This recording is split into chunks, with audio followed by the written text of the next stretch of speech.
Ava. What are you holding? She runs off. So today on the drive home from work, I do a lot of journaling, which is I'll record on audio. Oh, here comes a street cleaner, in case you're wondering what that noise is. I don't know if you can hear it. So on the drive home from work, I would do journaling. And I record and think about, like, you know, my writing, or think about like what my topic would be about as far as sharing this daily video, and hopefully something that I share with you that resonates with me will be something that resonates with you. And of course it would, because you hopped on, and so that's a good sign that something I'm telling you is something that will resonate with you, something that will benefit you in some way. It'll trigger something, inspire something.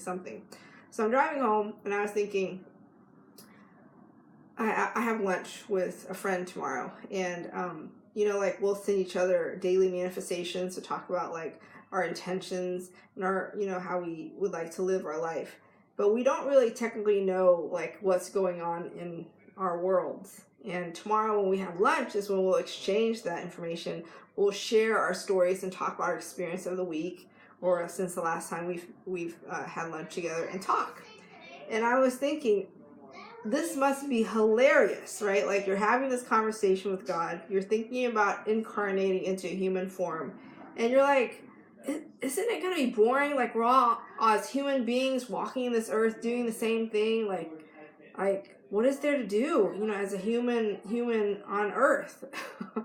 And then God, or some heavenly being, maybe God has someone else in charge of, maybe God has someone in charge of, like, the reincarnation portion, right? So he's just like, no, actually, you get to choose how your life goes. You get to live how your life goes as a human being. You get to experience whatever you get to experience.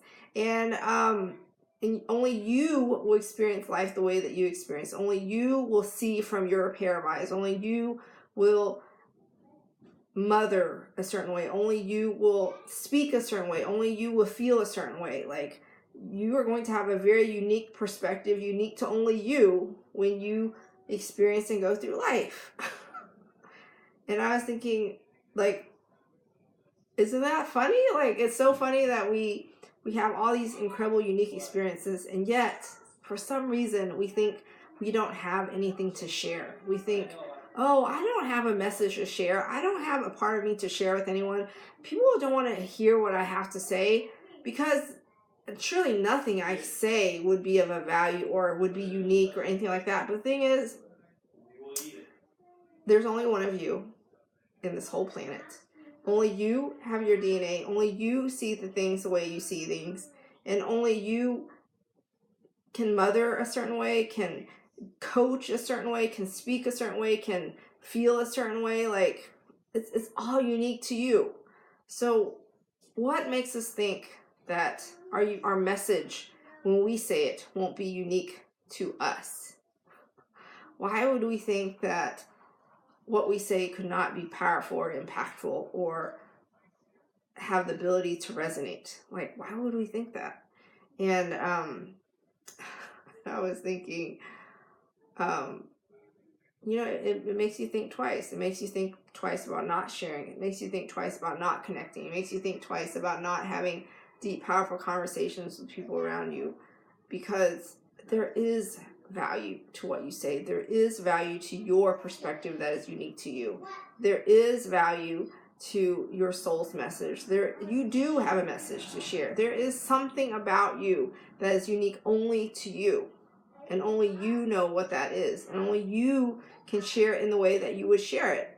Like you know, like, someone can share a concept, and the same concept can be shared by another person. But why is it that some physics teachers teach very powerfully and really stick the principles with the kids, and some physics teachers, you're like, I don't know, just swished over my head, like, I have no idea what he said, like, it doesn't resonate with me?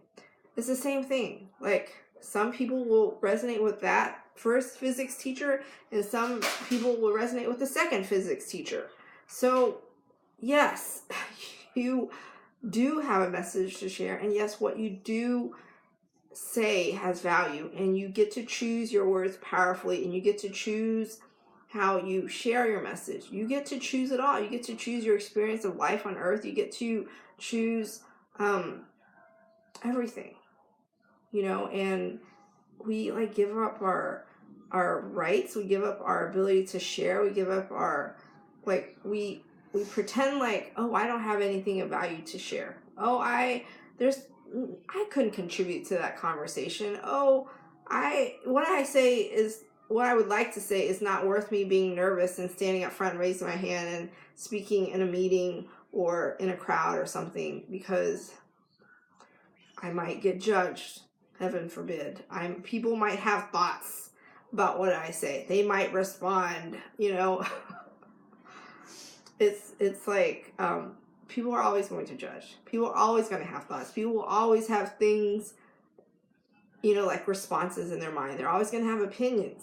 And just because it differs from yours, and just because they voice it or share it, it doesn't mean that is a reason for you to stop sharing. It's not a reason for you to stop sharing your message. It's not a reason for you to speak up and share your opinion, because your opinion counts. Otherwise, why would you exist? You are unique to only you. So of course there is value in your existence and all that you are capable of sharing and providing. Of course. Right? Everything is divine and perfect and on purpose. There are no accidents. They're like the multiverse, our Heavenly Father, God. There are no accidents. Everything's very divine. Everything's very cosmic. Everything's very on purpose. And if you truly take that on for size and you truly get that and embrace it, then you would realize that there is purpose to you. There is purpose to your message. There is purpose to you speaking up and sharing your message, because you are powerful. You exist for a reason. Nothing is by accident. So why not? Why not maximize your experience on this earth and really sharing yourself fully, saying what there is to say, share what your thoughts are, share your perspectives, and see what conversations come up, see what opinions are formed, see what perspectives are brought up, see like what feathers you ruffle, see which people like die hard agree with you, and see which people are like, oh no, like that's so not what I believe in, that's so not like aligned with who I am, like what is that person saying, because it's so against my belief. That's perfect. That's really perfect, because you get to confront and you get to face everything that helps you form who you are. Like a person that disagrees with you, they get to confront and face everything they believe and things they don't believe. And it's so perfect. It's so divine. It's so divine. That's it. That's my share for you today, is just, I wanted to put a funny scenario in your head and think about, like, imagine when you first were thinking about reincarnating or incarnating into a human form, and you thought it'd be so boring. And then instead you realize you have all this power. And if you ever needed help, guides and mentors and angels were always around waiting for you to, yes. Lovely to be me says, absolutely. Everyone grows from that challenge. Thanks for sharing. Of course. Thank you so much for watching. Yeah, so imagine if you always had divine assistance, like God was always there for you. The heavenly multiverse was always there for you. The Heavenly Father was always there for you. You just simply needed to raise your arms, look to the heavens, and ask for help. It was as simple as having a conversation with the multiverse, a conversation with God.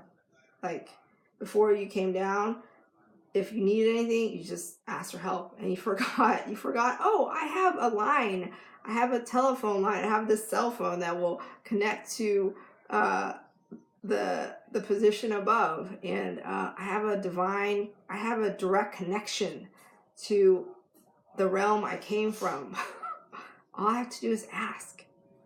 We forgot about that. We forgot about our divinity. It's like in our pocket, and we're like, oh yeah, what is this thing? I have this cell phone in my pocket, and I could call and ask for help. I just simply need to ask. It's not even a cell phone. Like, you just have it. The cell phone is within you. And If you're on Instagram, go check out my Facebook post, and I'll post it later on my Instagram page. But basically, I was saying, like, you're like, what if I do it right? How do I know if I'm doing it wrong and stuff? And God would say, you're not doing anything wrong. There's no wrong way. It's just a matter of what you choose to experience. And most of the time, your soul will guide you when you're operating from a position of expansion versus one of contraction. And if you ever needed help, all you had to do was ask, and you will always receive your answers for which your soul is searching. Always, always, always, always. Okay, now it's time to go for real. It's 9:30, behind schedule, sending you love, light, profound clarity, infinite possibility to create the life you desire to live that is completely aligned with your soul's expansion and growth, always. Here's to you living a soul elevated life. And if you didn't already know, I'm a life coach. So if you're looking for a life coach, or you know someone who is, reach out to me. Everything I have is called Soul Elevated Life.